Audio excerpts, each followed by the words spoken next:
Welcome दोस्तों, एक बार फिर से आपका स्वागत है कॉन्सेप्ट नेक्स्ट 10 पे। मैं आपको आज क्लास 10th एनसीईआरटी के सुपर 100 एग्ज़ाम के बिहार के बेस पे मैं आपको आज 10th के या बोले तो सुपर 100 एग्ज़ाम के मैथ्स के लिए जितने भी फार्मूले हैं सभी आपको इस पीडीएफ में लेकर आया हूं। तो इस पीडीएफ को पूरे अच्छे से आप वॉच कीजिएगा। मैं इस पीडीएफ का लिंक या फिर बोलेगा इसका पीडीएफ मैं आपको टेलीग्राम चैनल पर डाल दूँगा। टेलीग्राम का लिंक आपको वीडियो के डिस्क्रिप्शन में मिल जाएगा टेलीग्राम का। तो चलिए इसको आज का जो झाम है, मतलब कि बोले तो क्लास 10th और सुपर 100 के बिहार पे मैं आपको ऑल फार्मूले लाया हूँ मैथ्स का, क्योंकि सुपर 100 का जो एग्ज़ाम है क्लास 10th एनसीईआरटी की बेस पे ही होता है। इसलिए आपको कोई चिंता करने वाली बात नहीं है। उसी एनसीईआरटी में कई फार्मूले आते हैं, बस कॉन्सेप्ट का लेवल जो होता है वो मॉडरेट रहता है, कॉन्सेप्ट वही रहता है, फार्मूले भी वही रहते हैं। अभी तो बस आपको फार्मूले बताने वाला हूँ, क्वेश्चन जो मॉडरेट रहेंगे वो आने वाली वीडियो में आपको मिल जाएंगे।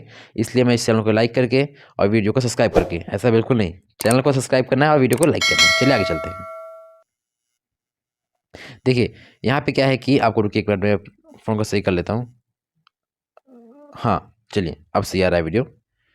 यहाँ पे ऐसा है कि देखिए जितने भी फार्मूले हैं अपने एनसीईआरटी में सारे लेके आया हूँ, क्योंकि जिस चैप्टर से जितने इंपॉर्टेंट फार्मूले हैं सिर्फ वही लाया हूँ मैं। तो वन चैप्टर से, जो चैप्टर नंबर वास्तविक संख्या है, इस चैप्टर से सिर्फ एक ही फार्मूला जो है वो इम्पॉर्टेंट है, जो है कि अगर किसी दो संख्याओं का एचसीएफ और एलसीएम जो है, जब उसका गुणा करेंगे, जो संख्या रहेगी उसी, मान लीजिए संख्या और ए और बी है, तो उस संख्या के गुणनफल के बराबर होगा। तो वह सूत्र यहाँ पर देख लीजिए, आप एनसीईआरटी में दिया हुआ है कि दो धनात्मक पूर्णांक ए और बी के लिए HCF A B and into LCM A B होता है। ये बात सत्य है, लेकिन यहाँ पर देखिए ए और बी दो संख्या हैं, लेकिन यहाँ पर ए बी एंड सी हो जाएगा, तो तीन संख्याओं का एलसीएम और उन संख्याओं का गुणनफल के बराबर नहीं होता है। इस बात को आप ध्यान रखिएगा, अगर आप उसको ध्यान नहीं रखेंगे तो क्वेश्चंस गलत हो जाएंगे। बस सिर्फ दो ही संख्याओं पर ये लागू होता है। ये चैप्टर नंबर 1 का एक ही फॉर्मूला था, इससे मैं आपको ज़्यादा फॉर्मूला लाया नहीं हूँ, क्योंकि लाऊंगा अभी तो आप न्यूक्लियर विभाजन प्रमेय जो है वो एनसीईआरटी में था, लेकिन पुराने एनसीईआरटी में था, तो एनसीईआरटी बदल गई है, तो ज़्यादा उस पर ध्यान न दे होकर आगे चलते हैं। ये चैप्टर नंबर 2 आ गया। देखिए बहुपद वाला जो चैप्टर है अपना, उसमें यही कुछ इंपॉर्टेंट फार्मूले हैं, आपको बताता हूँ, देखिएगा। देखिए द्विघात बहुपद का जो अपना मानक रूप होता है वो a x square b x plus c होता है। और ऐसे अगर इसका शून्य हम अल्फ़ा और बीटा लेते हैं, ये अल्फ़ा और बीटा क्या है, इसी शून्य को बोलने के तरीके हैं हमारे सकिए। इनका अल्फ़ा और बीटा मान लीजिए शून्य हैं और उनके मान निकाले जाते हैं। तो अल्फ़ा और बीटा जो शून्य होंगे उनका जोड़ेंगे, योग करेंगे, गुणनफल करेंगे, तो इसी जो अपना है ये बहुपद, द्विघात बहुपद का मानक रूप, इसी के कुछ कनेक्शन रहते हैं, उसी कनेक्शन को इस फॉर्मूले में दिखाया गया है। तो चलिए मैं आपको दिखाता हूँ। बोल रहा है कि अल्फ़ा प्लस बीटा जब शून्यकों का योग करेंगे, तो जो ये बी है और ये है ए है, मतलब कि एक्स का गुणांक और एक्स स्क्वायर का गुणांक, तो माइनस एक्स का गुणांक, देखिए जो जोड़ेंगे तो माइनस बी बटे ए आएगा। ये फॉर्मूला है, ठीक है। जब शून्यकों का योग करना हो तो यहाँ बी का मान ले लेंगे और ए का मान लेंगे और माइनस लगा देंगे। अगर पहले यहाँ बी माइनस पहले से होगा तो फिर से यहाँ माइनस ब्रैकेट में लगाना जरूरी है, और यहाँ सूत्र में माइनस लगा ही रहेगा, क्योंकि alpha plus beta minus B बटे ए, मतलब कि एक्स के गुणांक माइनस एक्स के गुणांक बटे एक्स स्क्वायर के गुणांक, ठीक है।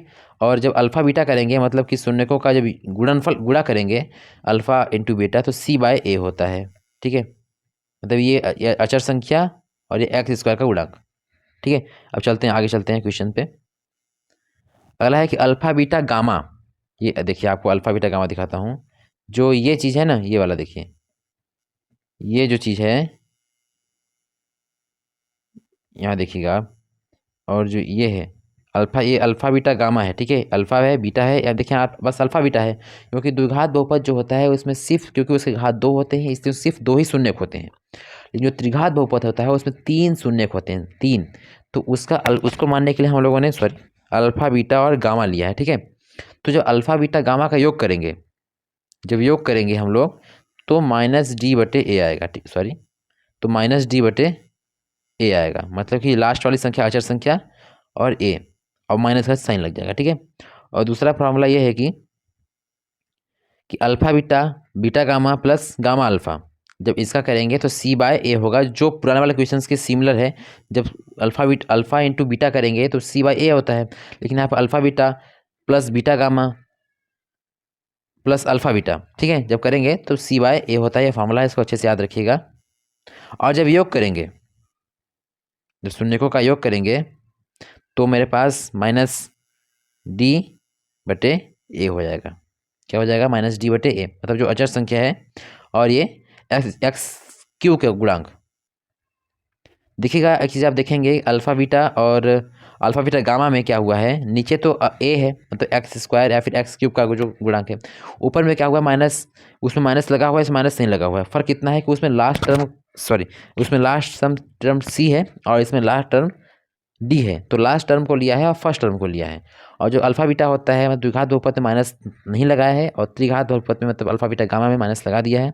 अल्फा बीटा बीटा गामा में plus alpha beta plus beta gamma plus alpha beta में सी बाय ए लिया है, क्योंकि सी बाय जो होता है अल्फा बीटा का जो ऊपर वाला था कुछ सिमिलर होते हैं, और alpha plus beta plus gamma जो लिया है वो सेम है, दोनों के लिए सेम है।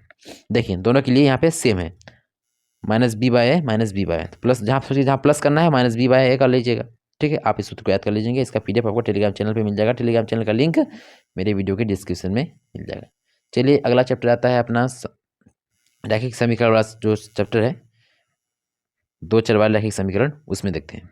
देखिए जो रैखिक समीकरण बनाते हैं, रैखिक समीकरण का मतलब होता है, दो चर वाले रैखिक समीकरण का मतलब होता है कि इसमें जिस समीकरण में दो चर हो मतलब एक्स और वाई हो, ठीक है। और रैखिक समीकरण का होता है मतलब उसकी घात जो अधिकतम घात होती है एक होती है। जिस बहुपद या समीकरण की घात अधिकतम एक होती है उसे रैखिक बहुपद कहते हैं, ठीक है। तो रैखिक बहुपद जब देखिए यहाँ पे जो लिखा हुआ है ना, देखो आपको दिखाता हूँ। रैखिक बहुपद का जो मानक रूप होता है ना, ये देखिए ये होता है और एक होता है, मतलब दो बहुपद लेंगे। अब दो जो बहुपद रहेंगे जब उनसे हम ग्राफ खींचेंगे बहुपद से। अब बहुपद से ग्राफ कैसे खींचते हैं वो आपको किसी वीडियो में बताऊंगा, आज वीडियो सिर्फ फॉर्मूले के लिए है, ठीक है। आप 10th में पढ़े होंगे तो आपको अच्छे से पता होगा।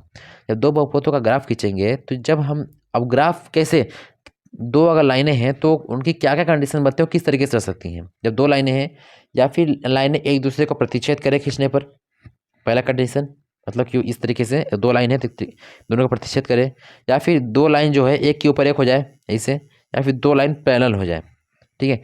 तो ये जो द्विघात समीकरण नहीं रैखिक समीकरण होता है, दो चर रैखिक समीकरण, उन पर निर्भर करता है कि उनकी संबंध कैसा है। उन संबंध को जब हम एक फार्मूले की मदद से निकालते हैं कि वह जो रेखा बनाएंगे हम तो प्रतिच्छेद करेगी या समपाती रहेगी या फिर समांतर रहेगी। अगर प्रतिच्छेद करती है तो अद्वितीय हल होगा, मतलब कि सिर्फ एक हल होगा, यूनिक हल होगा। अगर वह समपाती है तो उसके अनंत हल होंगे, मतलब जो भी मान रखेंगे एक्स का या वाई का उसके सब सत्य हैं। लेकिन जब समांतर हो जाएगा उसका कोई हल नहीं होगा, उसका हल ही नहीं आएगा। जब आप हल करेंगे तो एक्स या फिर जिसका भी लास्ट मान निकालेंगे ना, एक्स ही कट जाएगा, मतलब फिर जीरो बराबर आपके 6 आ जाएगा। और ये तो मैं फालतू बता रहा हूँ, यहाँ पे जब फार्मूला है तो फार्मूला की बात करता हूँ सिर्फ आपको। चलिए देखिए, जब जो मानक रूप है उसका a1/a2 जब b1/b2 नॉट इक्वल टू रहेगा मतलब बराबर नहीं रहेगा, तब संगत रहेगा, मतलब प्रतिच्छेदी रहेगा। देखिए जब प्रतिच्छेदी और संपाती रहती है तो वो संगत युग्म कहलाते हैं, अगर समांतर हो जाता है तो असंगत युग्म कहलाता है, ठीक है। तो देखिए जब ये कंडीशन रहेगी तो प्रतिच्छेदी रहेगा a1/a2 not equal to b1/b2, तब प्रतिच्छेदी रहेगा। चलिए अगला टॉपिक समझते हैं। ये जो a1/a2 और बराबर b1/b2 not equal to c1/c2, इस स्थिति में रैखिक समीकरण असंगत रहते हैं। इस जब ये कंडीशन आती है अपना तो रेखाएं बनती है समांतर, और जब समांतर बनती हैं तो कोई हल ही नहीं होता है, जिसमें मैं आपको बताया था, इसलिए ये रेखाएं असंगत होती हैं। चलिए अगले क्वेश्चन पे चलते हैं। अगला क्वेश्चन है कि सब कुछ बराबर है। बराबर इसमें सब कुछ कैसे है, देखिए a1/a2 b1/b2 c1/c2 सब बराबर है। इस स्थिति में रेखाएं जो बनती है समपाती बनते हैं, एक के ऊपर एक ही बन जाती है रेखा बनाएंगे। तो जब समपाती बनेंगे तो इसके अनंत हल होते हैं, जैसे मैं आपको बताया था। इसलिए जब इसके हल होंगे तो इसलिए क्या होगा, संगत युग्म होगा। तो चलिए अगला क्वेश्चन चलते हैं। अगला क्वेश्चन मतलब अगला चैप्टर चलते हैं, क्योंकि इस चैप्टर में इतने ही फॉर्मूले हैं जो आपको मदद करेंगे क्वेश्चन सॉल्व करने में सुपरनेट के। देखिए यहाँ पर जो द्विघात समीकरण या बहुपद वाला चैप्टर है उसमें से कुछ लेते हैं। देखिए पहले द्विघात समीकरण होता है, उसका मानक रूप क्या होता है देख लीजिए। द्विघात समीकरण का मानक रूप इस प्रकार से होता है, ax² plus bx plus C equal to 0। ये द्विघात समीकरण, ध्यान रखिएगा, द्विघात समीकरण का सूत्र है। लेकिन जब द्विघात बहुपद पूछेगा तो आप क्या सूत्र लिखेंगे, आपको पता है? चलिए आपको बताता हूँ। ये द्विघात समीकरण हो गया। जब द्विघात बहुपद होता है तो उसमें कुछ नहीं होता है, द्विघात बहुपद में होता है सिर्फ ax² प्लस bx प्लस सी, इसमें बराबर 0 नहीं होगा, ठीक ना? वह ध्यान रखिएगा, इसमें बराबर 0 नहीं होगा क्योंकि बहुपद है, समीकरण नहीं है। जब समीकरण होता है तो दो पक्षों का बराबर दिखाते हैं तो वहाँ पे समीकरण का प्रयोग किया जाता है, और बहुपद की केस में ऐसा नहीं होता है। बहुपद ax² प्लस bx प्लस सी, बात ध्यान रखिएगा, ये बहुत बेसिक कॉन्सेप्ट है, आपको पता होना चाहिए। अब विविधकर, विविधकर क्या होता है, जानते हैं क्या होता है विविधकर? विविधकर से हम लोग पता कर सकते हैं कि जब उसके हम शून्य क्या मूल ज्ञात करेंगे, शून्य का जब मूल ज्ञात करेंगे तो उसके मूल की क्या प्रकृति रहेगी। प्रकृति देखिए, जब इस मानक रूप से ए का मान, बी का मान और सी का मान ले लेंगे तो उससे हम निकाल सकते हैं, जब जब मान मेरे को मिल जाएगा तो उससे हम शून्य भी निकाल सकते हैं। अगर क्वेश्चन बोलता है कि शून्य नहीं निकालना है, मतलब डायरेक्ट पूछेगा कि उसकी विविधकर निकालिए या फिर उसकी प्रकृति क्या रहेगी उसकी शून्यकों की, तो बिना शून्य निकाले भी उसकी प्रकृति को हम लोग निकाल सकते हैं। उसके लिए हम लोग विविधकर का सूत्र जानते हैं, डिस्क्रिमिनेंट उसको इंग्लिश में बोलते हैं। उसका ये होता है कि डी इक्वल टू, जो लिखा हुआ ऊपर देख लीजिए, b² माइनस 4ac। जब द्विघात सूत्र पढ़ेंगे उसमें भी यहाँ से लिया गया है b² माइनस 4ac। अगर b² माइनस 4ac का मान 0 के बराबर आता है, 0 के बराबर आ जाता है, मतलब d इक्वल टू 0 हो जाता है। अगर d इक्वल टू 0 होता है तो मूल वास्तविक और समान होंगे। वास्तविक और समान क्या होता है? वास्तविक मतलब कि वो धनात्मक होंगे, सीधी सी बात है, काउंटेबल प्राकृतिक संख्या होगी। और समान होंगे मतलब कि जब द्विघात समीकरण है या फिर द्विघात बहुपद है उसके दो मूल निकलेंगे। एक बात हाँ पता है आपको, जब द्विघात समीकरण बोलते हैं तब उसके मूल ज्ञात करते हैं, और जब द्विघात बहुपद होता है तो उसका शून्यक होता है। जब भी आपको द्विघात बहुपद बोलेगा तो उसका शून्य ज्ञात करने के लिए बोलेगा, और जब द्विघात समीकरण बोलेगा तो उसके मूल ज्ञात करने के लिए बोलेगा। लेकिन अंतर कुछ नहीं है, बस उसका प्रोनाउंस अलग करते हैं, हर जगह के शब्दों का अलग अलग प्रयोग करते हैं, मान एक ही आता है, ठीक है? निकालने की विधि भी सेम ही है, मान लीजिए लगभग। तो जब डिस्क्रिमिनेंट या विविधकर का मान 0 होता है तो मूल वास्तविक और समान होंगे। वास्तविक का मतलब समान मतलब कि आपके पास दो मूल आएंगे, दोनों समान होंगे। जैसे मान लीजिए एक मूल आया 2 आपके पास, तो 2 और 2, 2 मूल आएंगे, दोनों मूल समान होंगे। अगर डिस्क्रिमिनेंट 0 से बड़ा होगा, क्या होगा? 0 से बड़ा होगा तो मूल तो वास्तविक होंगे, मतलब धनात्मक होंगे, प्राकृतिक संख्या होंगी, लेकिन असमान होंगे, मतलब कि 2 मूल आएंगे। मान लीजिए एक मूल 10 आया तो मान लीजिए 15 आया है, 10 एक 15, अलग अलग असमान होंगे। देखिए असमान, वास्तविक होंगे लेकिन असमान होंगे। लेकिन यहाँ पे देखिए, अगर मूल 0 से छोटा हो गया, मतलब कि क्या, माइनस में आ गया, तब मूल वास्तविक नहीं होंगे। यहाँ पर मूल वास्तविक नहीं होंगे मतलब कि ऋणात्मक आएंगे, या फिर मूल निकलेंगे ही नहीं, उसके मूल नहीं निकलेंगे, वास्तविक नहीं होंगे, आभासी होंगे।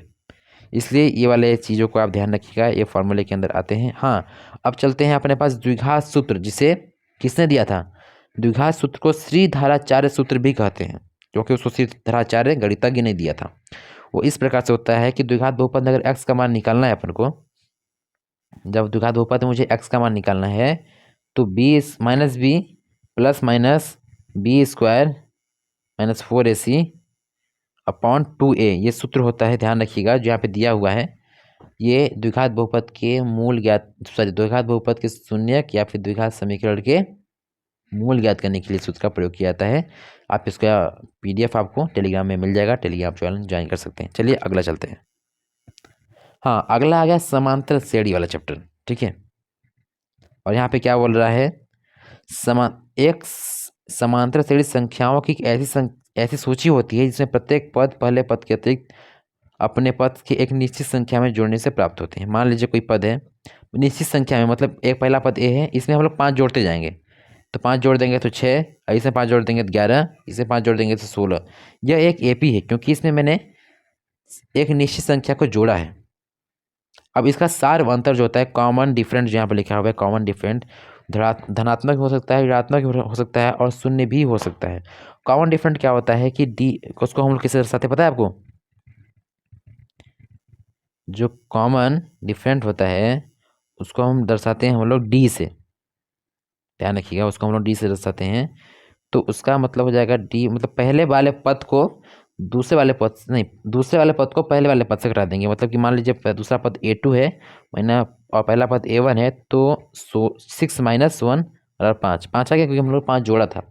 सेम इसी तरह से रहेगा, जब 11 में आप 6 घटाएंगे तो 5 ही आएगा, 16 में जब 11 घटाएंगे तो 5 ही आएगा। समझ गए हैं इसका क्या मतलब होता है? एक निश्चित संख्या में जुड़ा होता है और पहले वाले पद दूसरे वाले पद से पहले वाले पद घटा देंगे तो वो संख्या मिल जाएगी जिस संख्या से हमने जुड़ा था। डिस्क्रिमिनेंट हम लोग को सवाल हल करने में बहुत ही हेल्प करेगा। डिस्क्रिमिनेंट के मतलब कि, सॉरी डिस्क्रिमिनेंट बोल रहा हूँ यार, कॉमन डिफरेंट के मतलब कि सार्व अंतर के बिना आप कुछ नहीं कर सकते। ठीक है, अगला क्वेश्चन चलते हैं। हाँ, ये होती है अपनी एक फॉर्मूला होता है, मतलब कि पहला पद जो रहेगा वो पहले पद के बराबर ही रहेगा, लेकिन जो दूसरा पद होता है मतलब A2, जो पहला पद A1 हो गया और प्लस सार बनता है। मुझे जैसे मान लो एक संख्या ली थी, एक संख्या ली थी ना, तो पहला पद क्या था 1, और उसमें मैंने D जोड़ा था जो 5 आया था निकल के। तो जब D जोड़ देंगे तो A2 बन गया था मेरा, बन गया था ना। और जब A3 निकालना हो तो A2 में फिर D जोड़ देंगे। तो जो मेरे पास 6 आया था, फिर उसमें 5 जोड़ा 11 आ गया था, तो 11 तीसरा पद था। तो इस तरीके से होता है, आप देख सकते हैं। आशा करता हूँ आप बिल्कुल अच्छे समझ गए होंगे ये सब चीज़ें। इसका PDF आपको टेलीग्राम चैनल पर मिल जाएगी, टेलीग्राम चैनल को ज्वाइन कर लीजिए। और उसको ज्वाइन करना बहुत ही ज़रूरी है, क्योंकि जब आपके एग्जाम्स पास आएंगे तो उसमें बहुत MCQs, मोस्ट इंपॉर्टेंट क्वेश्चंस उसमें मैं शेयर करता रहूँगा, ताकि आप उसमें PYQ भी मिलेंगे, पुराने साल के प्रश्न पत्र भी मिलेंगे। इससे आप ज्वाइन कीजिए और हमारे साथ जुड़ जाइए। हम आपको बिल्कुल फ्री में सुपर हार्ड तैयारी कराते हैं, इसलिए हमारे चैनल को सब्सक्राइब करके हमारे साथ जुड़ जाइए। आपकी तैयारी बेहतरीन करेंगे हम लोग। अभी तो हम लोग ऊपर ऊपर से पढ़ रहे हैं, मतलब ऊपर से करने समझ रहे हैं। ऊपर ऊपर करने का मतलब कि मैं बस PYQ सॉल्व करा रहा हूँ आपको, अभी बेसिक बता रहा हूँ। जैसे मैंने केमिस्ट्री का बेसिक बताया है और फिजिक्स का बेसिक बताया है, फार्मूले लिखवाए हैं, और यहाँ मैथ के फार्मूले लिखवा रहा हूँ। इसके बाद क्वेश्चन सॉल्व करेंगे, तब ना मजा आएगा यार। चलिए चलते हैं। यहाँ पे लिखा हुआ है प्रथम पद A, जैसे आपको बताया था प्रथम पद A और सार्व अंतर D, एक AP nवां पद। nवां पद मतलब कि जैसे हम A2 A3 A4 ले रहे थे, उसमें से उसको AN मान ले रहे हैं, तो कोई भी पद हो। तो AN पद का मान निकालना है। जैसे AN पद का मान निकालना है, मान लीजिए एक AP है, जैसे आपको लिखा था मैंने 1 6 11 16। अब इसका बोलेंगे हम इसको आगे ले जाते जाते हैं, इसके 99 पद का क्या मान होगा उसको निकालने के लिए फॉर्मूला है। ठीक है, चलिए इसके 99 पद का मान निकाल लेते हैं अपन लोग। तो AN निकालना है। A कितना है? A पहले पद को A बोलते हैं, ठीक है। तो 1 प्लस N कितना है? N होती है पदों की संख्या। जैसे हम लोग को 99 पद निकालना है, तो पद कितने हो गए? 99। तो 99 लिख लेंगे, -1 है, -1 कर लेंगे। और कॉमन इसको जो है ना, कॉमन डिफरेंट सार्व अंतर कितना है? 5 है, 5। जब इसे सॉल्व करेंगे ना हम लोग इस सूत्र लगा के, तो हम लोग को क्या मिलेगा? क्या मिलेगा? जो 99 पद का मान मिलेगा। चलिए इसको सॉल्व करते हैं, तो देखते हैं क्या आता है। 98 इंटू 5 आप गुणा कर सकते हैं और देख सकते हैं क्या आता है। चलिए हम लोग आगे चलते हैं। हाँ, अब आप 99 पद का मान तो निकाल लिए। अब उस पद तक आप बोलेगा कि 1 से लेकर जितने भी आप गए हैं 99 पदों तक, उसका योग कितना होगा? तो उसका भी सूत्र होता है। किसी AP में अर्थमेटिक प्रोग्रेस जो होता है, nवां पदों का योग, जिसको हम S से दर्शाते हैं, निम्नलिखित सूत्र से प्राप्त करते हैं। ये सूत्र है, देखिए S बराबर n/2 ब्रैकेट में 2a प्लस n-1 फिर d। ठीक है, ये सूत्र ही निकालने का। जैसे 99 पदों तो संख्या थी, तो यहाँ 99 लिख देंगे। जो अपना 1 था वो A है, पद कितने थे? 99, तो यहाँ भी n लिख देंगे। कॉमन डिफरेंट 5 था, तो निकाल लेंगे, तो आपसे से निकल जाएगा। और इसके अगर अलग अलग तरीके से सूत्र दिए हुए हैं, क्योंकि क्वेश्चन अलग अलग तरीके से पूछता है, तो आपको वो सब भी लाया हूँ मैं, आप देखते रहिए बस। ये दिया है, ये कैसे आया पता है आपको? मेन सूत्र तो यही है, S बराबर n/2 ब्रैकेट में A प्लस n-1 d। ये तो वो वाला सूत्र हो गया ना, nवां पद का मान वाला। फिर उसमें A जोड़ के n/2 करके कर दिया गया है। और ये कैसे बना है? जब A प्लस A हो जाता है, देखिएगा यहाँ पे जो A प्लस हो जाता है, तो यहाँ पर A+2 आ गया है, और इसमें कोई अंतर नहीं है, सिर्फ वही सूत्र है। लेकिन हाँ, अगर आपको अंतिम पद दिया हुआ हो, मतलब कि जैसे मान लीजिए ये पद S दिया हो, अंतिम पद मान लीजिए, उसको L को लास्ट टर्म बोलते हैं, आगे क्वेश्चन में L को लास्ट टर्म बोलते हैं। अगर वो दिया हो तो सूत्र कैसे निकालेंगे, चल देखते हैं। वही सूत्र है सेम। देखिए, ये जो AN n/2 और ए तो समान है, और an क्या है, मतलब जो भी पद है पद का मान, जैसे वहां पे लिखे थे हम लोग ना लास्ट में a+n-1 1d, और यहाँ a 2a था ना लास्ट में, तो यहीं पर जो था 2a था, तो उसको हम a+a भी लिखे थे, a+a, तो ए तो ठीक है, और इसको क्या बोलते हैं, एनवा पद बोलते हैं, इसलिए इस वाले को चीज़ को लेके यहाँ एन लिख दिया है, यहाँ प्लस है ना, प्लस लेके इस वाले को एन लिख दिया है और इसको ए रखा है। इस तरीके से सूत्र बना है ये, इसको भी याद करना बहुत ईजी है। अगर किसी पद का लास्ट टर्म दिया है, ये वही चीज़ है, मतलब कि अगर कोई बीच का दिया हो तो इसका उपयोग करेंगे, लास्ट टर्म दिया हो तो ये फॉर्मूला लगा देंगे। ये अगर संख्या दी हो बटे उसके बाद 2 से भाग करेंगे पहली संख्या, और उसको लास्ट टर्म से जोड़ के करेंगे, ठीक है, आप इसको समझ गए होंगे। और ये हाँ, एपी का जो अर्थमेटिक प्रोग्रेस होता है उसका जो व्यापक रूप होता है, पहला ए होता है, फिर उसमें डी जोड़ देते हैं, सॉरी यहाँ प्लस डी होगा, प्लस डी जोड़ देते हैं, और फिर उसका तीसरा पद के लिए A2+D कर देते हैं, फिर उसके तीसरा पद के लिए सॉरी ये तीसरा पद था, ये पहला पद है, ये दूसरा पद है, तीसरा पद है, ये चौथा पद है, चौथा पद के लिए A3+D करेंगे, मतलब उसमें तीसरे पद से एक निश्चित संख्या जोड़ेंगे, डी एक सबके लिए बराबर रहेगा, ठीक है। तो इस अर्थमेटिक प्रोग्रेस का, ये अर्थमेटिक प्रोग्रेस का क्या है, व्यापक रूप है, मतलब कि बोले तो एक तरीके से मानक रूप है, जिस तरीके से हम लोगों ने द्विघात समीकरण का पढ़ा था, इस तरीके से ये भी है, ठीक है, ओके समझ गए, चलिए आगे चलते हैं। पार्ट 6, इसे इसमें तो कुछ फॉर्मूले है नहीं, पर इसमें क्या अपने प्रमेय हैं, तो उसी के हिसाब से 1 मिनट रुकिएगा, मैं उसको थोड़ा सा व्यवस्थित कर लूँ। 1 मिनट, सॉरी दोस्तों, भाइयों बहनों, ठीक है, व्यवस्थित हो गया। चलिए, इसका फॉर्मूला नहीं है, लेकिन जब आपने प्रमेय जो है ये, यदि किसी त्रिभुज की एक भुजा के समांतर अन्य दो भुजाओं को भिन्न भिन्न बिंदुओं पर प्रतिच्छेद करने के लिए एक रेखा खींची जाए, जो अन्य दो भुजाएं एक ही अनुपात में विभाजित होंगी। बोल रहा है कि जब ये त्रिभुज है और ये समांतर है इसके, तो जब ये समांतर है इसके, तो ये भुजा और ये भुजा एक ही अनुपात में रहेगी। कहने का मतलब कि AD/BD और AE/EC जो यहाँ पे दिया हुआ है, देख लीजिए। अब इसको सुपरनेट को सिद्ध करने के लिए आएगा नहीं। अगर ऐसा कुछ फार्मूला आता है कि मान लीजिए कि ये 3 दिए हुए हैं और इसको ज्ञात करना है, तो आप आसानी से ज्ञात कर सकते हैं। ये बार बार निकल जा रहा है, इसको मैं एक बार अच्छे से फिट कर लेता हूँ, 1 मिनट रुकिएगा।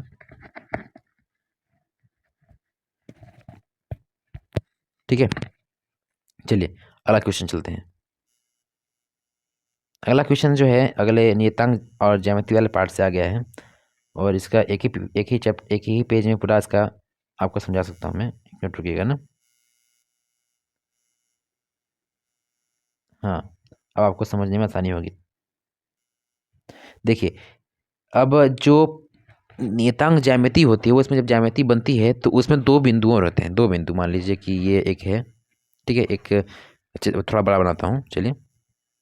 मान लीजिए एक कोई ग्राफ है, इसमें 2 बिंदु, एक बिंदु मान लीजिए यहाँ है और एक बिंदु यहाँ है, तो इसकी दूरी ज्ञात करनी पड़ेगी आपको, दूरी ज्ञात करनी पड़ेगी इसको, ठीक है। लेकिन आपको एक चीज़ में गिवन रहेगा कि इस बिंदु के निर्देशांक क्या है, मतलब x1 ब्रैकेट x2 y2 क्या है, और x2 और सॉरी गलत हो रहा है यार, 1 मिनट रुकिएगा ना। मान लीजिए दिए हैं, तो यहाँ पर ये x1 हो गया और यहाँ पे y1 हो गया, यहाँ जो बिंदु है इसका x2 हो गया और यहाँ y2 हो गया। इन दोनों का x मान दिया रहेगा, तो आप इसके बीच की दूरी निकाल सकते हैं। और इसका एक दूरी निकालने के लिए एक फार्मूला है, जो कि जहाँ दूरी सूत्र के नाम से जानते हैं उसको हम लोग यहाँ पे देखेंगे। देखिए, P x1 और y1 और Q x2 और y2 के बीच की दूरी, मतलब जो होने में मान लिया था ग्राफ बना के, वहाँ पे क्या बोला है, उसका P और Q मान ले लिया है। तो यहाँ पे जो हम लोग, सॉरी 1 मिनट रुकिएगा ना, जब इसको हम लोग लिए थे, यहाँ पे जो मान लिए थे, इसका x1 और इसका y2, सॉरी इसका x1, इसका x2, इसका y1, इसका y2, इसका x1, इसका x2, इसका y1, इसका y2 जब लेंगे तो हम इसके x2 से x1 घटा देंगे, और उसका स्क्वायर करके, मतलब इसको 2 घटा के उसका होल स्क्वायर करेंगे, फिर प्लस करेंगे, y2 और y1 से घटा देंगे और उसका होल स्क्वायर कर देंगे, और इसके ऊपर एक कर्ली चिन्ह लगा देंगे, जिसको अंडर रूट बोलते हैं। मतलब अंडर रूट x2 - x1 का whole square plus y2 minus y1 का होल स्क्वायर दूरी सूत्र कहलाता है। अब देखिए, अब यहाँ पे आता है मूल बिंदु दूरी, जैसे ये है यहाँ, ठीक है, ये मूल बिंदु है अपना। मान लीजिए कोई बिंदु यहाँ है जिसका निर्देशांक x और y है। अब बोलेगा इसकी दूरी कैसे निकालेंगे। इसकी दूरी निकालने के लिए एक फॉर्मूला है x2, सॉरी यहाँ पे x1 x2 है ही नहीं, तो X square plus Y square, इसका फॉर्मूला बन जाएगा और इसको करने लगा देंगे। ये इसी सूत्र से लिया गया है। पता है कैसे बना है, क्योंकि इसके निर्देशांक तो 0 0 होते हैं। जब इस सूत्र में से अगर x2 इसको लेते हैं, y2 इसको लेते हैं, तो x और x1 और y2 x1 और y1 इसको ले लेते हैं, तो x2 में से मतलब इसमें से इसको घटा देंगे 0 को, तो वही आ जाएगा। फिर इसमें से 0 घटा देंगे तो वही आ जाएगा। इसलिए सूत्र बन गया है, क्या बन गया है, Y square plus X square, या फिर X square plus Y square का करनी में, इसी सूत्र से लिया गया है, ठीक है। हाँ, यहाँ पे आता है विभाजन सूत्र। विभाजन सूत्र को भी ध्यान रखते हुए हम लोग चलते हैं। विभाजन सूत्र ये बोलता है कि अगर कोई रेखा है, ये मान लीजिए रेखा है कोई, ये एक निश्चित अनुपात में विभाजित हुई है। मान लीजिए ये 1:2:1 में विभाजित हुई है, ठीक है, मान के चलिए। तो उसके अनुपात दिए रहेंगे, तो उसकी बीच की दूरी निकालनी पड़ेगी, या फिर दूरी दी होगी तो किस अनुपात में विभाजित हुई है वो निकालना होता है। तो इसको हम लोग जो अनुपात होता है, देखिए आपको सरल भाषा में समझाते हैं कि जो ये अनुपात होते हैं, मान लीजिए एक ही लेते हैं, एक ही अनुपात लेते हैं। मान लीजिए ये है और यहाँ प्रतिशत किया है, तो जो अनुपात होगा उसको m1, सॉरी चलिए 2 ही बिंदु से लेके चलते, 3 बिंदु लेके चलेंगे तब वो कन्फ्यूजन हो जाएगा।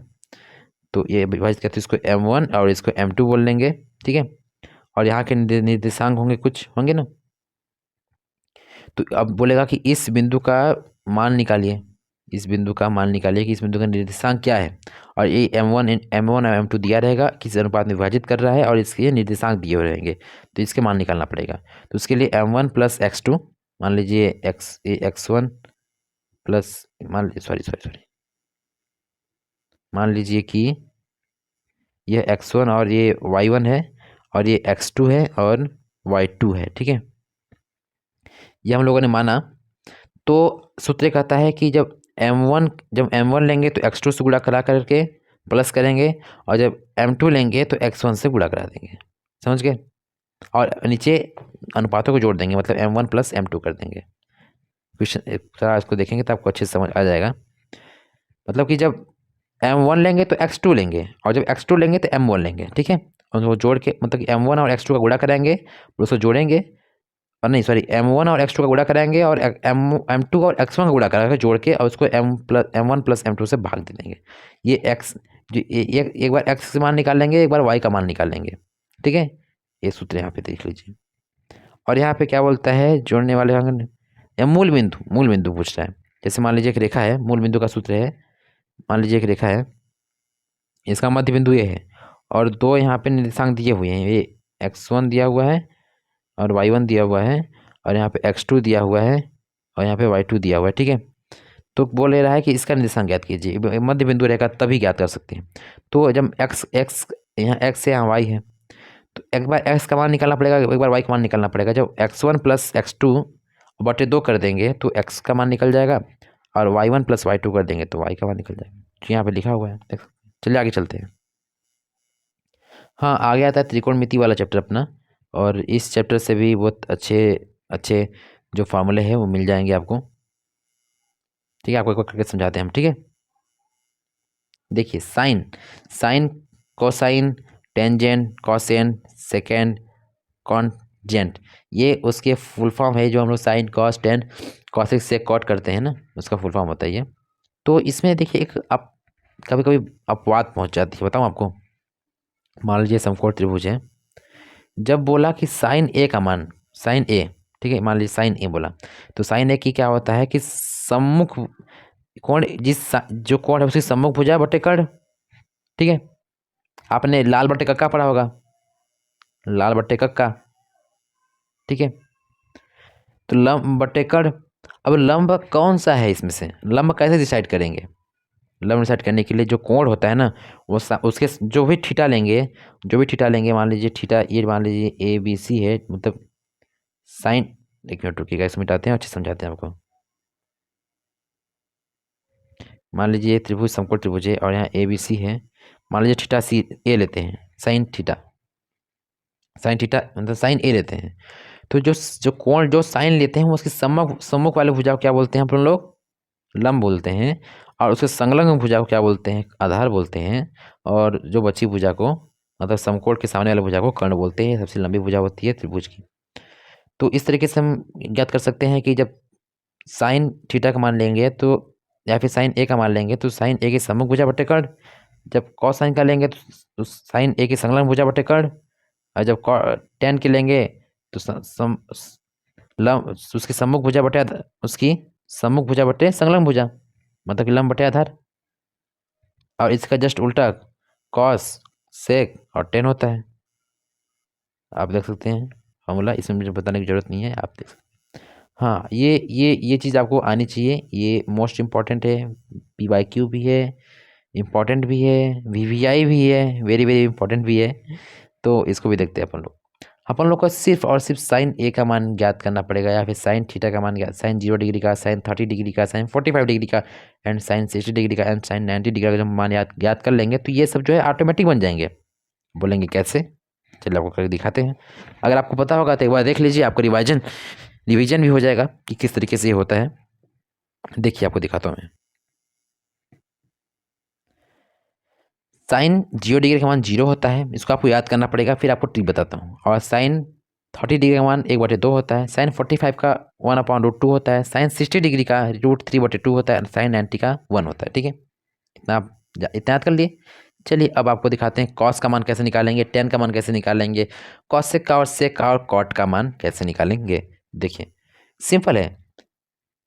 जब कॉस का मान निकालना हो तो जब जो इधर से है उधर को इधर से ला देना है, मतलब जो उधर से है उसको इधर से ला देना है। कहने का मतलब कि जब sine 0 degree 0, sine 30 degree 1/2, sine 45 degree 1/√2, sine 60 degree √3/2, sine 90 degree 1 है, तो जस्ट उसका उल्टा कर देंगे। जो 90 डिग्री वाला है 0 डिग्री ला देंगे, 60 डिग्री को 30 डिग्री ला देंगे, 45 को 40 डिग्री ला देंगे, 30 को 60 डिग्री ला देंगे और 0 को 90 डिग्री ला देंगे। समझ गए? देखिए साइन 90 डिग्री तो साइन 90 डिग्री 1, तो cos 0 degree 1, cos 60 degree sorry sine 60 degree √3/2, तो कॉस 30 डिग्री √3/2, कॉस 45 डिग्री 1/√2, तो साइन 40 डिग्री 1/√2, साइन 30 डिग्री 1/2, तो cos 60 degree 1/√2, sine 0 degree 0, sine 90 degree 0। इसको आप इस तरीके से बोलते हैं, मतलब कि इधर का इधर ला देना है और इधर का इधर ला देना और इधर का इधर ला देना है। समझ गए? अब टेन का क्या होता है? टेन का मतलब होता है कि साइन बटे कॉस। जब टेन का मान निकालना हो तो इसके बटे इसके कर दो ना, बस। देखो इन दोनों में बीच में बटन लगा दो, निकल गया आपको टेन का मान। 1/0 कितना होता है? 0/1 कितना होता है? 0। 1/√2 और √3/2। अब नीचे से नीचे 2 कट जाएगा, 1/√3 बच जाएगा आंसर। अब 1/√2 1/√2 पूरा पूरा कट जाएगा, बचेगा 1। √3/2 और 1/2 नीचे नीचे 2 कट जाएगा, बचेगा √3।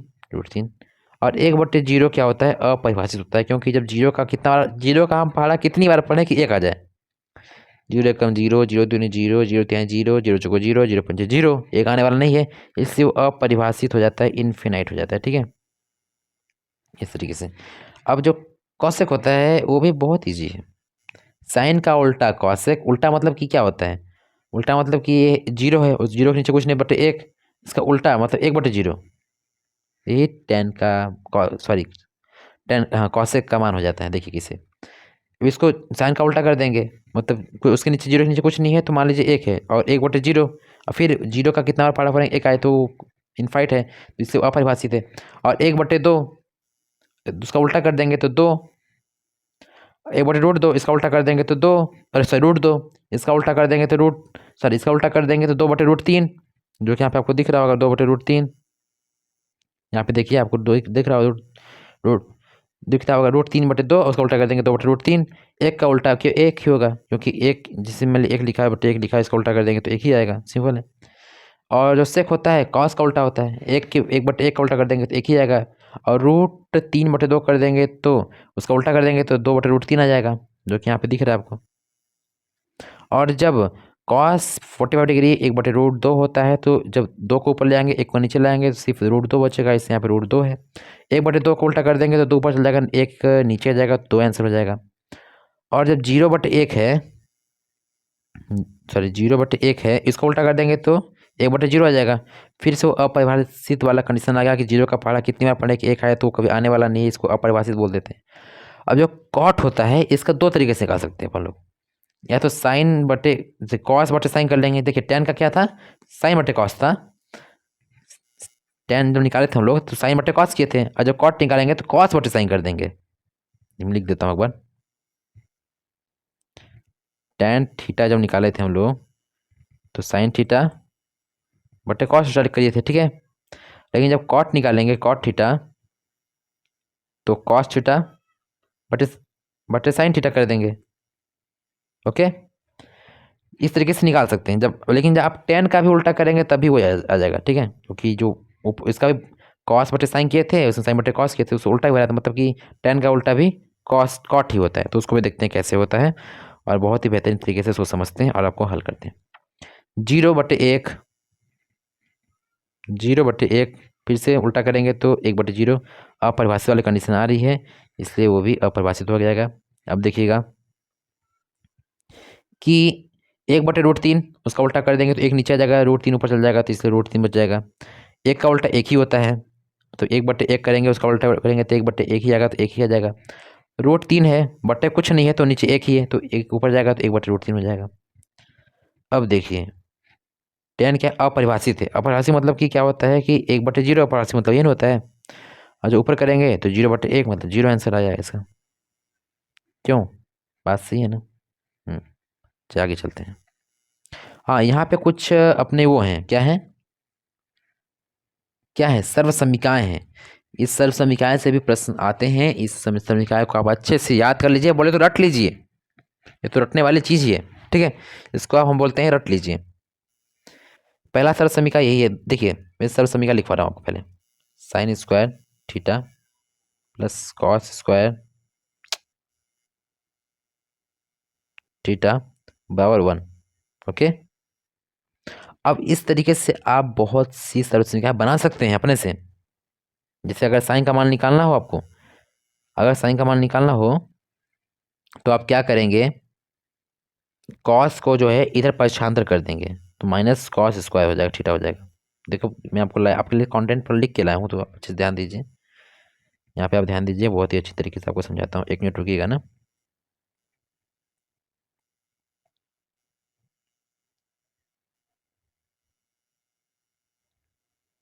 अब देखिए, आप देखिए हम लोग sine square plus cos square बराबर 1, ये सर्व समीकरण है, मतलब समीकरण मान लीजिए। और जब साइन का मान निकालना हो तो इस कॉस को इधर पक्षांतर कर देंगे तो माइनस कॉस स्क्वायर आ जाएगा।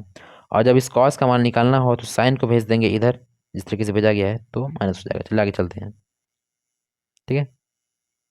यहाँ पर भी बहुत सारे सर्व समीकरण हैं, सेम उसी तरीके से कॉन्सेप्ट है।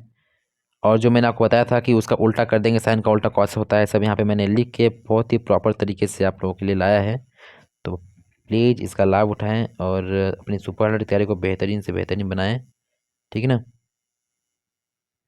आप, मैं इसको समझाऊंगा बैठूंगा तो बहुत वीडियो लंबी हो जाएगी। मैं इसका PDF दे दूंगा आपको, आप अच्छे से इसको डिलीट कर लीजिएगा। पूरे सर्व समीकरण यहाँ तक दी हुई है, ठीक है। साइन 90 डिग्री कोई थीटा कर देंगे तो कॉस हो जाएगा, कॉस में कुछ घटा देंगे, इसे ये इंपॉर्टेंट नहीं है मेरे हिसाब से, ये जो है अपने सिलेबस में ही नहीं है। कहने का मतलब क्या, क्वेश्चन मॉडरेट आया तो इससे भी प्रश्न आ सकते हैं, लेकिन अपने के 10वीं के हिसाब से अभी ये सिलेबस से कट गया है। लेकिन फिर भी हम लोग पढ़ना चाहें, क्योंकि क्वेश्चन तो बस उसमें ये थोड़ी बोला है क्लास 10th, उसमें तो बस टॉपिक बोला है। अब टॉपिक को क्लास 10 से लेता है उसकी अच्छाई है, अब वो कहीं से भी टॉपिक ले सकता है, इसलिए हमको सारा तरीका कवर होना चाहिए, ठीक है। इतना आप पढ़ लीजिएगा। चलिए आगे चलते हैं। अब आता है ये वृत्त वाला चैप्टर, जहाँ से आपको बहुत नंबर से क्वेश्चंस आपको देखने को मिल जाएंगे। यहाँ से लॉजिक वाले क्वेश्चन बहुत ज़्यादा बनते हैं। तो सबसे पहले जो हम लोगों ने बचपन में हम लोग का साथ दिया और जिससे भागीदारी से हम लोग यहाँ तक पहुँच गए हुए हैं पाइथागोरस प्रमेय। ये छोटी क्लासों में इतना पूछा जाता है, 6, 7, 8 में इतना इतना इतना, मतलब कि ये पूरी मतलब तांडव कर देता है हर चैप्टर हर प्रश्नावली में। तो कर्ण स्क्वायर हम लोग ऐसे पढ़ते हैं ना, AC square plus AB square plus AB square. तो वो अगर त्रिभुज में अगर कर्ण को AC न लेते हैं तो वो वाला फार्मूला थोड़ा सा अपने को चुभ जाता है, मतलब गलत कर देता है क्वेश्चन। तो इसलिए हम लोग कर्ण स्क्वायर बराबर लंब स्क्वायर प्लस आधार स्क्वायर को राइट मानते हैं और चैप्टर नंबर 12 की ओर बढ़ते हैं, क्योंकि इस चैप्टर नंबर 12 से ही इक्वेशन ये फार्मूला उपयोग आएगा।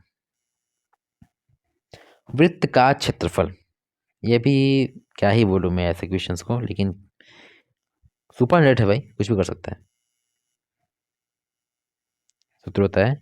लेकिन देखिए जब पूछे कि क्षेत्रफल की इकाई क्या होती है, सीधे पूछे क्षेत्रफल की इकाई क्या होती है, तो आप मीटर स्क्वायर नहीं लिखेंगे। अब इसमें क्या लिख दूं मैं, इसमें दिया है तो कुछ लिखने के लिए, तो इसमें हम लोग एक चीज़ लिख सकते हैं, वर्ग मीटर। वर्ग सॉरी वर्ग मीटर नहीं, क्योंकि मीटर दिया ही नहीं, वर्ग इकाई, इकाई लिखते हैं, ठीक है। मतलब जो भी इकाई होगी वो इसका वर्ग, वैसे मीटर होगा तो मीटर स्क्वायर, सेंटीमीटर होगा सेंटीमीटर स्क्वायर, फीट होगा तो फीट स्क्वायर, इस तरीके से लेते हैं। और अगला फिर चलते हैं और देखते हैं अर्धवृत्त का क्षेत्रफल। पूरे वृत्त का क्षेत्रफल कितना होता है, पाई आर स्क्वायर होता है, बटे 2 कर देंगे, पाई आर स्क्वायर होता है, क्यूब नहीं। अर्धवृत्त का हो जाएगा, ठीक है। वृत्त के चतुर्थांश का क्षेत्रफल, ये चतुर्थांश का क्षेत्रफल लिखा है, मतलब वृत्त का चतुर्थांश, मतलब कहने का मतलब है कि अगर कोई हम वृत्त लेते हैं कुछ इस प्रकार से और इसमें 4 भाग में बांट देते हैं तो इसका क्षेत्रफल बोल रहा है। लेकिन जब देखिए 4 भागों में बांटेंगे तो चारों, एक मिनट रुकिए मैं कैमरा साफ कर लेता हूँ। तो एक बार ध्यान रखिएगा, जब आप 4 भागों में बांटेंगे, अभी मेरा ड्राइंग सही से नहीं बना, नहीं बना इसलिए आपको स्पष्टीकरण नहीं हो पा रहा है, लेकिन जब 4 भागों में बांटेंगे, जब रियल बना के आप स्केल से, तो 4 समान भागों में वो बटेंगे, तो इसका एरिया समान रहेगा। कहने का मतलब कि 4 जब समान एरिया में बट जा रहा है वो, तो क्यों ऐसा हम क्यों ना करें कि पूरे के निकाल से 4 से भाग दे दें, 4 से भाग दे दें। कहने का मतलब कि 4 भागों में बट गया है, इसलिए वृत्त चतुर्थांश का क्षेत्रफल होता है, एक चतुर्थांश का क्षेत्रफल होता है पाई आर स्क्वायर बटे 4। और इसको हम इस तरीके से भी लिख सकते हैं, 1/4 इंटू पाई आर स्क्वायर, जो यहाँ पे दिया हुआ है। त्रिज्या खंड का क्षेत्रफल, त्रिज्या खंड का क्षेत्रफल करने का मतलब ये है, जब अपना त्रिज्या खंड का क्षेत्रफल थीटा बनेगा, इसका क्षेत्रफल पूछ रहा है, तो क्या होता है थीटा, मतलब यहाँ पे जो कोड बन रहा है थीटा बटे 360, क्योंकि पूरा 360 का रहता है, गुड़े पाई आर स्क्वायर, इसका क्षेत्रफल। लघु वृत्त खंड का क्षेत्रफल, देखिए लघु वृत्त खंड का कहने का मतलब है कि जो वृत्त है जिसमें त्रिज्या खंड बनाएंगे, जब यहाँ से इसका जीवा खींच देंगे जहाँ पे बन रही है, तो इसका क्षेत्रफल पूछ रहा है। तो इसका क्षेत्रफल निकालने का कोई डायरेक्ट सूत्र तो नहीं है, लेकिन एक हम लोग जुगाड़ लगा के सूत्र से निकाल सकते हैं। देखो पहले पूरा त्रिज्या खंड का सूत्र त्रिज्या खंड का पूरा क्षेत्रफल निकालेंगे इस सूत्र से, और फिर इस त्रिभुज का घटा देंगे तो इसका मान आ जाएगा, ठीक है। इस तरीके से इसको हल करते हैं। दीर्घ का क्या करते हैं, दीर्घ का इतना आप इस जो ये वाला है ना, ये इस वाले सूत्र को ना ध्यान रखिए, थोड़ा आपको डिफिकल्ट लग सकता है ये वाला सूत्र, इसको वाला आप न देख करके आप लिख सकते हैं कि लघु वृत्त खंड पूछा है ना, दीर्घ वृत्त खंड का क्षेत्रफल, इसको निकालने के लिए आप सिर्फ और सिर्फ एक काम कर सकते हैं, और वह बहुत ही आसानी से हो सकता है। बताऊं मैं, पूरे वृत्त का क्षेत्रफल निकालिए पाई आर स्क्वायर से, और फिर इस लघु वृत्त वाले क्षेत्र से घटा दीजिए। मान लीजिए आपको ये अपना वृत्त है, एक मिनट रुकिएगा, वृत्त है और इसका पूछ रहा है ये लघु वृत्त खंड है या दीर्घ वृत्त खंड है, तो इसका क्षेत्रफल पूछ रहा है, तो इसका निकाल के इसका इसका पूरे का निकाल के इससे घटा दीजिए, तो इसका मान निकल जाएगा। अब इसका मान कैसे निकालेंगे, पता था अभी आपको ना, त्रिज्या खंड जो होती है ऐसे खींची होती है, तो अभी पूरे त्रिज्या खंड का मान निकाल के त्रिभुज का मान घटा देंगे तो उसका मान निकल जाए, कुछ इस प्रकार से होता है। वृत्त का परिमाप होता है 2πr, आपको इसमें क्या ही बताऊँ, वृत्त का परिमाप किसे कहते हैं, आप तो क्लास 10 और सुपर तैयारी करते हैं तो परिमाप तो पता ही होगा आपको, चलिए फिर मैं बता रहा हूँ। ये वृत्त है मान लीजिए, तो इसका परिमाप जब लेंगे तो जो बाहर की जो विमाएँ हैं ना, इसी को जब खोल के सीधा कर देंगे तो उसी को परिमाप बोलते हैं, ओके। और अर्धवृत्त का जो क्षेत्रफल होता है, तो अर्धवृत्त का परिमाप वो पाई आर होता है। पता है क्यों, पूरे का तो 2πr होता है, आधा कर देंगे तो उसको कट जाएगा तो पाई आर हो जाएगा, ठीक है। अब यहाँ पे क्या बोला है, चाप की लंबाई, वाह सेम, ये क्वेश्चन भी थोड़ी सी अच्छे हैं। ये मान लीजिए ये है एक वृत्त है और इसमें ये हो गया, ये तो ये चाप हो गया, ठीक है, इसको चाप बोलते हैं, ठीक है, ध्यान रखिएगा, इसी को चाप बोलते हैं। तो इसकी लंबाई पूछ रहा है, तो इसकी लंबाई के लिए थीटा बटे 360 पाई 2 पाई आर, 2 पाई आर लगा देंगे यहाँ पे जो है सूत्र। 2 पाई आर मतलब कि देखिए 2 पाई आर तो पूरे का होता है, तो 308 का होता है। अब उसमें से इस थीटा का बस यहाँ पे जो मान दिया रहेगा कोण का, उसको थीटा बोलते हैं, उस थीटा पर का मान निकालने के लिए इसका करेंगे।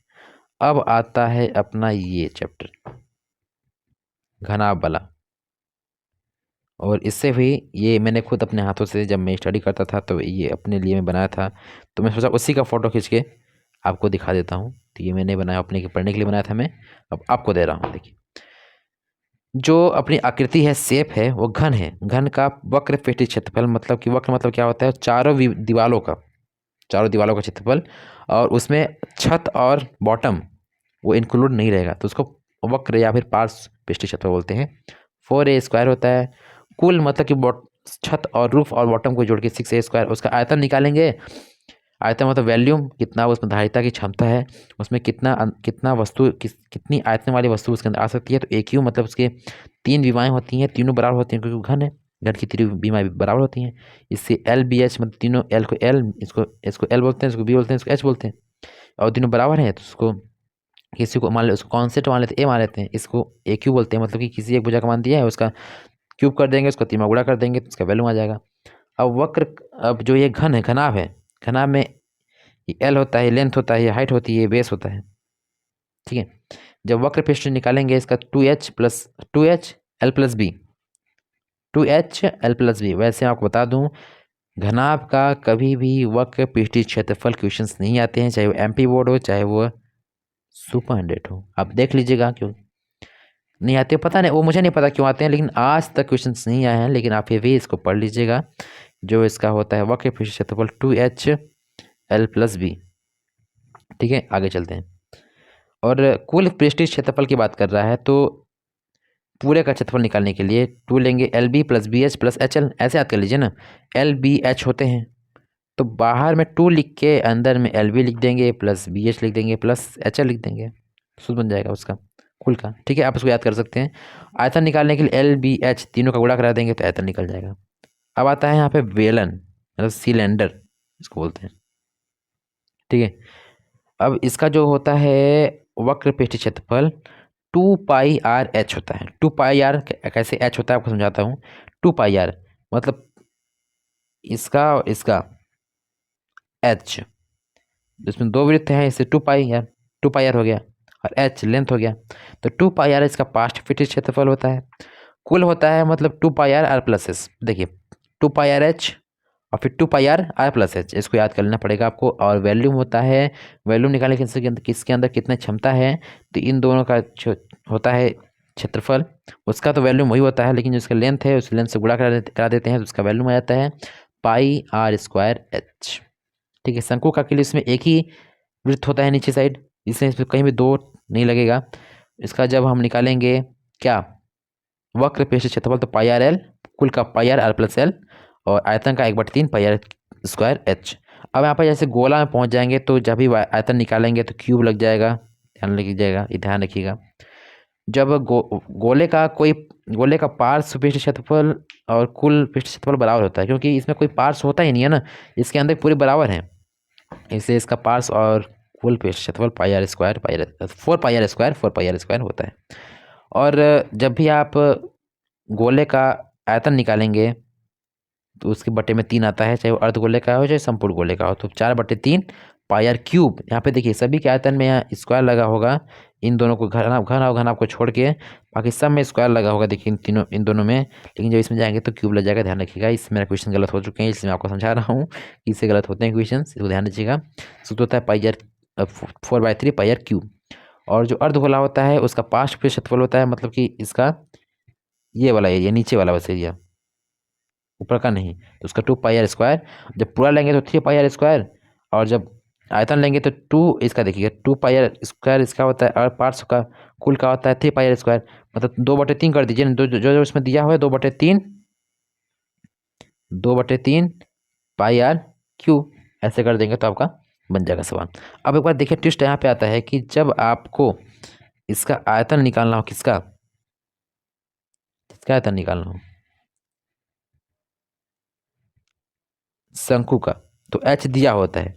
लेकिन जब आपको पृष्ठीय क्षेत्रफल निकालना होता है, चाहे वक्र हो चाहे कुल हो, तो उसको आपको तिर्यक ऊंचाई एल दी होती है, एल निकालनी पड़ती है। फिर एच दिया रहेगा फिर एल दिया रहेगा, रेडियस तो दिया ही रहेगा, इन दोनों में से एक ही चीज़ दिया रहेगा, तो आपको एक चीज़ निकालनी पड़ेगी। उसको निकालने के लिए सेम देखिए यहाँ पे समकोण त्रिभुज बन रहा है, तो पाइथागोरस प्रमेय। और यहाँ पे देखिए मैं आपको फॉर्मूले भी ले आया हूँ, वो दिखाता हूँ। अगर एल का मान निकालना है, एल कर्ण है, तो R square plus H square. H का मान निकालना है, एच क्या है, हाइट है, तो एल को उधर पक्षांतर कर देंगे, तो इस तरीके से कुछ सूत्र बन जाएंगे। सबके सूत्र हैं लिखे हुए हैं, और शंकु का आयतन भी यहाँ पे लिखा हुआ है अलग से, ठीक है, देख सकते हैं आप। अब आता है अपना ये माध्यक बहुलक, बहुत ही इजी है, लेकिन थोड़ा सा मॉडरेट क्वेश्चन से आते हैं। पहले तो वर्ग चिन्ह निकालते हैं। वर्ग चिन्ह क्या होता है, ऊपरी वर्ग सीमा प्लस निचली वर्ग सीमा बटे 2।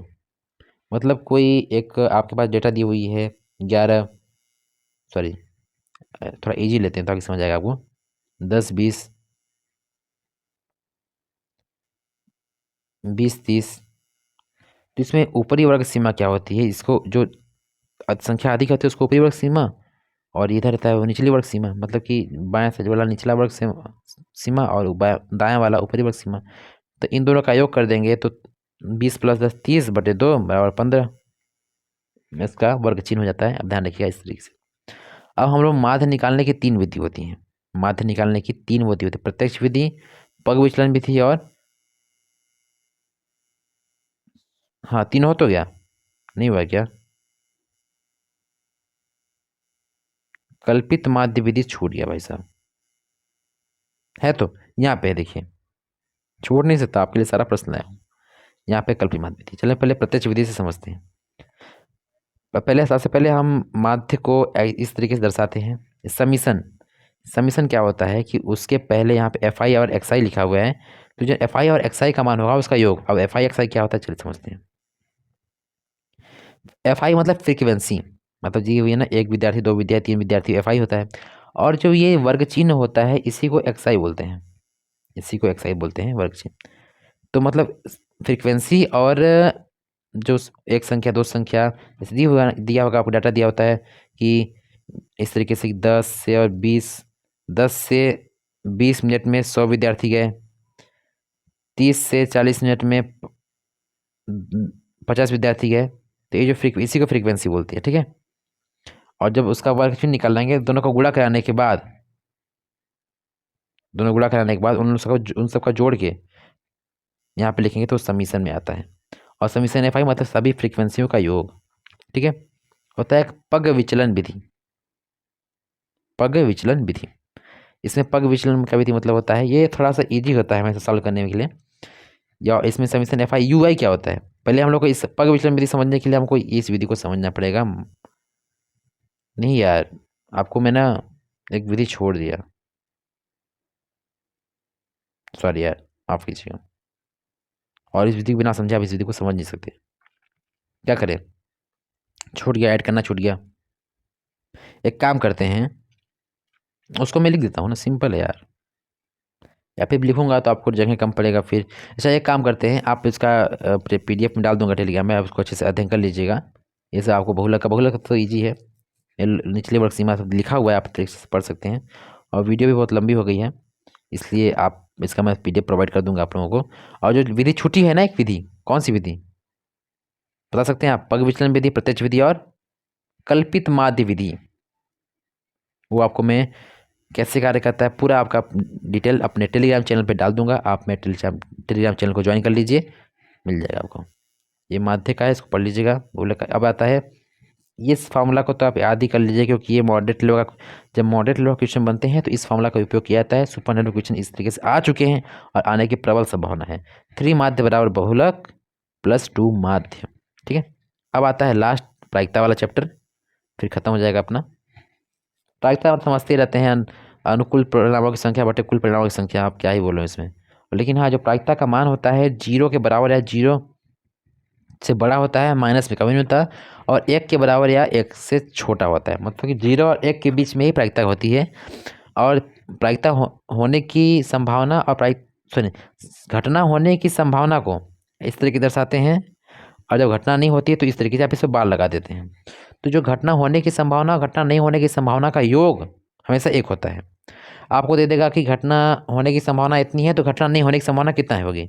मान लीजिए घटना होने की संभावना है एक ही है, तो जब एक घटना हो तो घटना निश्चित है होगी ही, तो घटना नहीं होने की संभावना 1 माइनस घटना नहीं होने, इसको पक्षांतर करके इधर भेज देंगे, तो माइनस पी डैश नहीं होने की संभावना।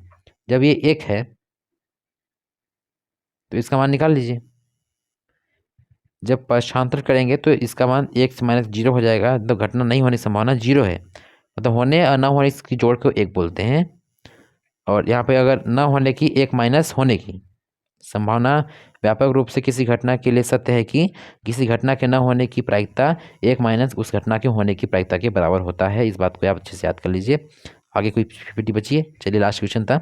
आशा करता हूँ भाई लोगों, दोस्तों, भाई बहनों, जो मैं भी एक आप ही की तरह छात्र हूँ और स्टूडेंट भी हूँ और आपको पढ़ाता भी हूँ, ताकि आप लोगों को भी तैयारी करा सकूँ। आशा करता हूँ ये वीडियो आपकी नहीं, आपकी मतलब मेरी, आपकी वीडियो मतलब मेरी वीडियो, इसलिए मैंने बोल दिया आपकी वीडियो अच्छी लगी हो आपको तो इस वीडियो को लाइक करें, चैनल को सब्सक्राइब करें, बेल आइकन ऑन कर लें, ताकि और भी सुपर रिलेटेड वीडियो आने के लिए सबसे पहले आपके पास पहुंचे, ताकि आप उस वीडियो पर क्लिक करके सबसे पहले इस वीडियो का लाभ उठा पाएँ और अपनी तैयारी को बेहतरीन कर सकें। तो चलिए दोस्तों, किसी मिलते हैं अगली वीडियो में, तब तक के लिए जय हिंद, जय भारत।